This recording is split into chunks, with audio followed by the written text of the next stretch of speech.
Hello students, मैं कृष्णपाल सिंह, सहायक आचार्य भूगोल। और आज हम लेके आए हैं आपके लिए एक नया वीडियो। और आज हम बात करने वाले हैं वायु राशियों की।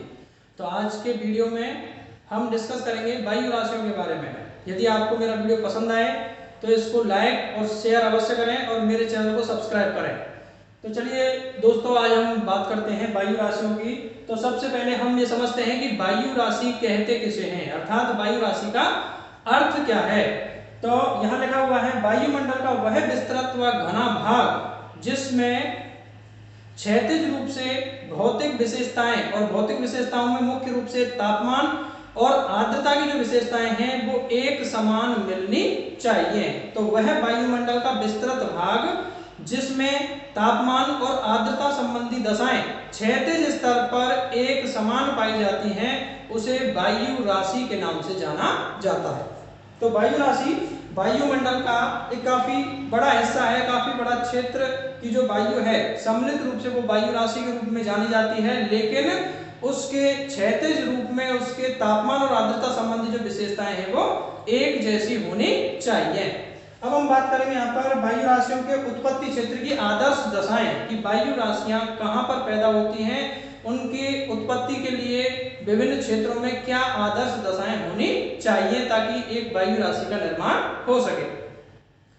तो सबसे पहले हम यहाँ पर लिखा हुआ है, विस्तृत व समान स्वभाव वाला क्षेत्र, अर्थात वायु राशियों के निर्माण के लिए सबसे महत्वपूर्ण जो आदर्श दशा है वो एक विस्तृत व समान दशाओं वाला क्षेत्र होना चाहिए, अर्थात एक जैसे स्वभाव का क्षेत्र, ताकि वहां पर धरातलीय तापमान की जो कंडीशंस हैं वो एक जैसी हों और उससे संपर्क में आने वाला जो वायु का हिस्सा है उस क्षेत्र से उन विशेषताओं को ग्रहण कर सके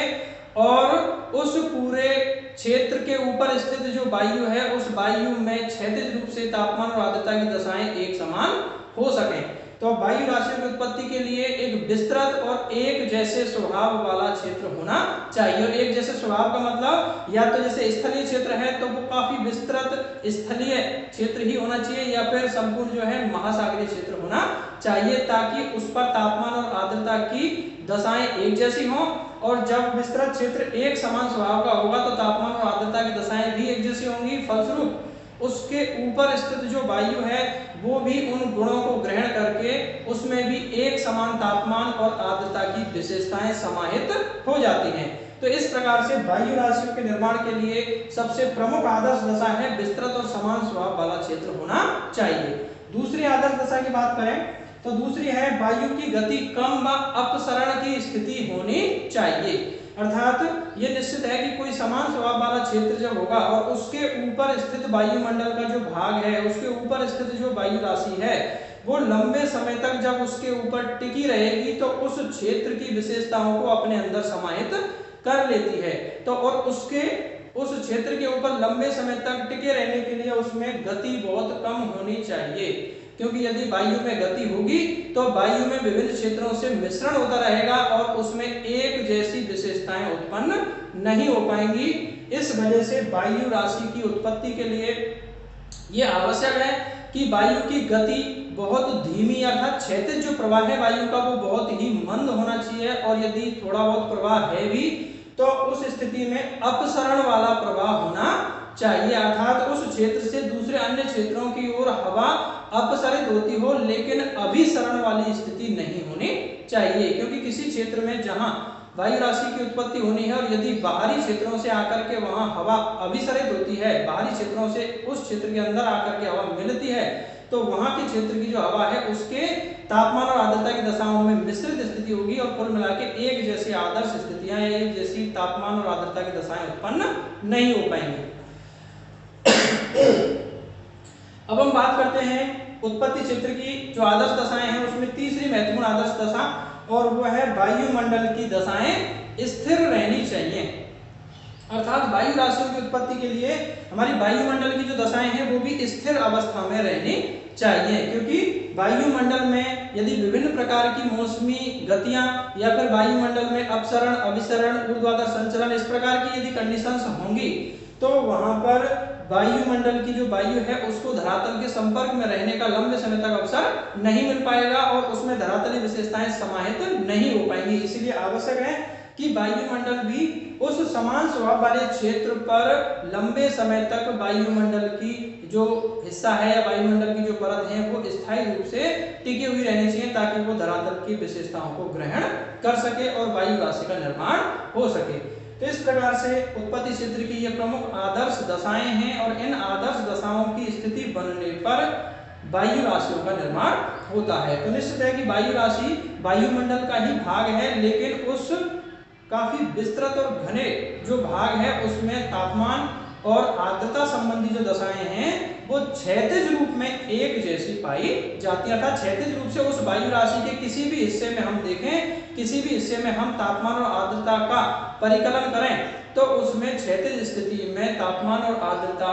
एक समान, लगभग एक समान पाई जाती है।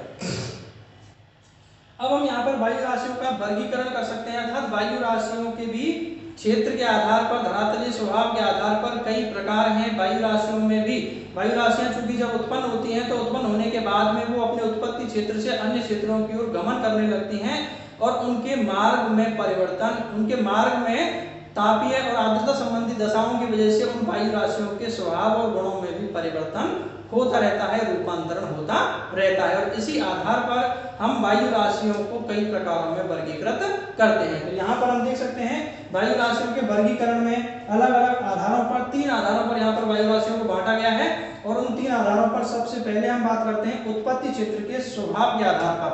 अर्थात वायु राशि जहां उत्पन्न हुई वो उत्पत्ति क्षेत्र का स्वभाव कैसा था उसके आधार पर हम ये जो है वर्गीकरण कर सकते हैं वायु राशियों का। और इस वर्गीकरण को हम भौगोलिक वर्गीकरण के नाम से भी जानते हैं, क्योंकि ये धरातल से जुड़ा हुआ है, क्षेत्र की विशेषताओं से जुड़ा हुआ है, इसीलिए ये भौगोलिक वर्गीकरण के नाम से भी जाना जाता है। तो वायु राशियों के भौगोलिक वर्गीकरण या उत्पत्ति क्षेत्र के आधार पर हम सबसे पहले उनको 2 वर्गों में बांट सकते हैं कि जो धरातलीय क्षेत्र है, धरातलीय क्षेत्र का स्वभाव है तो उसको प्रमुख रूप से हम 2 ग्रुपों में बांटते हैं, 2 वर्गों में बांटते हैं। एक तो उष्णकटिबंधीय क्षेत्र और दूसरा ध्रुवीय क्षेत्र। उष्णकटिबंधीय क्षेत्र जहां तापमान अधिक होता है और ध्रुवीय क्षेत्र जहां पर तापमान कम पाया जाता है, वो शीतलता की स्थिति पाई जाती है। तो इन 2 कंडीशंस हैं। अब इन 2 स्थितियों में भी आप देख सकते हैं, यहाँ डायग्राम में बने हुए हैं। तो उष्णकटिबंधीय स्थिति में भी धरातल 2 प्रकार का हो सकता है, या तो महाद्वीपीय क्षेत्र हो सकता है और या फिर महासागरीय क्षेत्र हो सकता है। तो यदि उष्णकटिबंधीय इलाके में वायु राशि का निर्माण महासागरीय क्षेत्र के ऊपर हुआ है तो उस वायु राशि को उष्णकटिबंधीय महासागरीय अर्थात एमटी का मतलब मेराइन ट्रॉपिकल महासागरीय उष्णकटिबंधीय वायु राशि के नाम से जाना जाता है। अर्थात यदि कोई वायु राशि उष्णकटिबंधीय क्षेत्र में उत्पन्न होती है और उसका उत्पत्ति क्षेत्र महासागरीय सतह है तो उस वायु राशि को उष्णकटिबंधीय महासागरीय वायु राशि के नाम से जाना जाता है, अर्थात एमटी के नाम से जाना जाता है। दूसरा, इसी में उष्णकटिबंधीय क्षेत्र में ही यदि किसी वायु राशि का उत्पत्ति क्षेत्र महाद्वीपीय है तो उसे उष्णकटिबंधीय महाद्वीपीय वायु राशि के रूप में जाना जाता है। उसको हम सीटी अर्थात कॉन्टिनेंटल ट्रॉपिकल महाद्वीपीय उष्णकटिबंधीय वायु राशि के वर्ग में विभाजित करते हैं अर्थात वर्गीकृत करते हैं। तो इस प्रकार से उत्पत्ति क्षेत्र के आधार पर हमने 2 वर्ग बनाए मुख्य, उष्णकटिबंधीय और ध्रुवीय। और उष्णकटिबंधीय में भी यदि महासागरीय है तो महासागरीय उष्णकटिबंधीय, और यदि क्षेत्र महाद्वीपीय है तो उसे महाद्वीपीय उष्णकटिबंधीय वायु राशि के नाम से वर्गीकृत करते हैं। अब दूसरी जो क्षेत्र है ध्रुवीय हो सकता है, अर्थात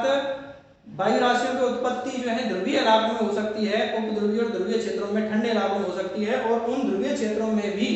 यदि महासागर के ऊपर वायु राशि का निर्माण हुआ है अर्थात वायु राशि का उत्पत्ति क्षेत्र ध्रुवीय इलाकों का महासागरीय क्षेत्र है तो उस वायु राशि को ध्रुवीय महासागरीय वायु राशि अर्थात एमपी मेराइन पोलर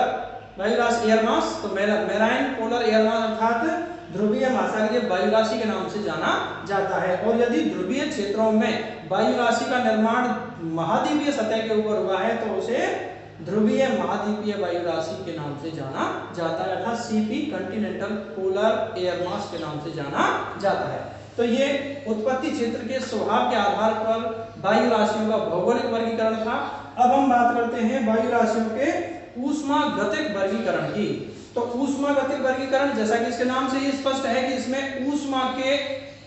ग्रहण करने और ऊष्मा के आदान प्रदान के आधार पर वायु राशियों का ये वर्गीकरण किया जाता है। हम ये जानते हैं कि वायु राशियां अपने उत्पत्ति क्षेत्र पर उत्पन्न होने के बाद में उत्पत्ति क्षेत्रों से विभिन्न अन्य क्षेत्रों की ओर गमन करती हैं और जिन क्षेत्रों में वो पहुंचती हैं तो वहां धरातल के संपर्क में आने से उन वायु राशियों का निचली जो सतह है उस निचली सतह में तापमान के आदान प्रदान होने से तापमान का परिवर्तन होता है और वायु राशि की तापीय दशाओं में रूपांतरण होने लगता है। तो इस प्रकार से ये जो परिवर्तन है ये ऊष्मागतिक परिवर्तन है और ऊष्मा के आदान प्रदान के आधार पर होता है, इसीलिए इसको ऊष्मागतिक वर्गीकरण के रूप में हम यहाँ दिए हैं। और ऊष्मागतिक वर्गीकरण के आधार पर वायु राशियों को दो वर्गों में हम बांट सकते हैं। उष्ण वायु राशि जो W सिंबल से जिसको प्रदर्शित करते हैं वार्म, और ठंडी वायु राशि जिसको हम K सिंबल से प्रदर्शित करते हैं कोल्ड। तो ऊष्मागतिक वर्गीकरण के आधार पर कोई भी वायु राशि उष्ण वायु राशि हो सकती है या फिर ठंडी वायु राशि हो सकती है, और ये डिपेंड करेगा कि उस वायु राशि का तापमान कितना है और वो जिन अन्य क्षेत्रों में पहुंच रही है तो वहां पहुंचने वाले स्थान पर, गंतव्य स्थान पर धरातल का या गंतव्य स्थान के क्षेत्र का तापमान कितना है। यदि वायु राशि की निचली सतह का तापमान गंतव्य स्थान के धरातलीय क्षेत्र के तापमान से अधिक है तो उसे हम उष्ण वायु राशि या गर्म वायु राशि कहेंगे, और यदि तापमान वायु राशि का जो तापमान है वो गंतव्य स्थान के तापमान से कम है तो वो वायु राशि ठंडी वायु राशि के नाम से जानी जाती है। तो इस प्रकार से ऊष्मा, और चूंकि ठंडी वायु राशि है तो उसमें जो ऊष्मा है वो धरातल से प्राप्त करके निचला जो हिस्सा है वायु राशि का वो थोड़ा गर्म होने लगता है और उस वायु राशि के प्रभाव से गंतव्य स्थान पर तापमान थोड़ा डाउन हो जाता है, और गर्म वायु राशि जिन क्षेत्रों में पहुंचती है तो वहां उस उष्ण वायु राशि की वजह से तापमान थोड़ा इंक्रीज हो जाता है, थोड़ा बढ़ जाता है। तो इस प्रकार से ये वायु राशियों का ऊष्मागतिक वर्गीकरण था। और अब अंतिम तीसरे वर्गीकरण की बात करते हैं, वो है यांत्रिक वर्गीकरण। वायु राशि का यांत्रिक वर्गीकरण, और यांत्रिक वर्गीकरण में वायु के ऊर्ध्वाधर संचलन के आधार पर यह वर्गीकरण किया जाता है कि वायु राशि जो है उस वायु राशि की जो विभिन्न परतें हैं उन विभिन्न परतों में नीचे से ऊपर की ओर ऊर्ध्वाधर रूप से संवहन के रूप में जो संचलन हो रहा है उस आधार पर हम इसको वर्गीकृत करते हैं और इसे यांत्रिक वर्गीकरण के नाम से जाना जाता है। कि यदि कोई वायु राशि में संवहन के रूप में हवाएं नीचे से ऊपर की ओर उठ रही हैं, ऊर्ध्वाधर या लंबवत संचलन हो रहा है, तो वो वायु राशि अस्थिर कहलाएगी, जिसको हम U सिंबल से प्रदर्शित करते हैं अनस्टेबल। U का मतलब अनस्टेबल। तो इस प्रकार से ये अस्थिर वायु राशि होगी। और यदि किसी वायु राशि में नीचे से ऊपर की ओर ऊर्ध्वाधर या लंबवत हवा का संचलन नहीं है और हवाएं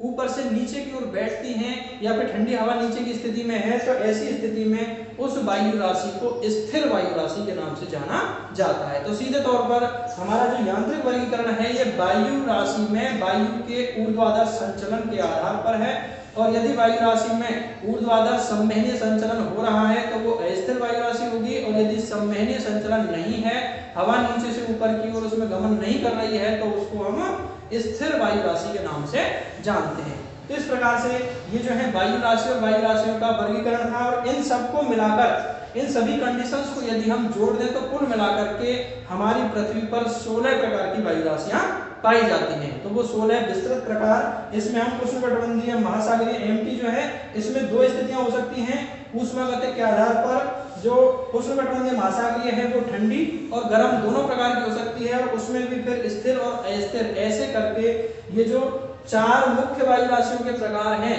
इन वायु राशियों के प्रकारों में ये 4 दशाएं भी शामिल हो सकती हैं, और उस आधार पर 4 × 4 अर्थात 16 प्रकार की कुल वायु राशियां धरातल पर पाई जाती हैं। तो इस प्रकार से ये वायु राशि थी, और आशा करता हूं कि आपको मेरा वीडियो पसंद भी आया होगा और वायु राशियों के बारे में आपको बहुत महत्वपूर्ण जानकारी मिली होगी। धन्यवाद।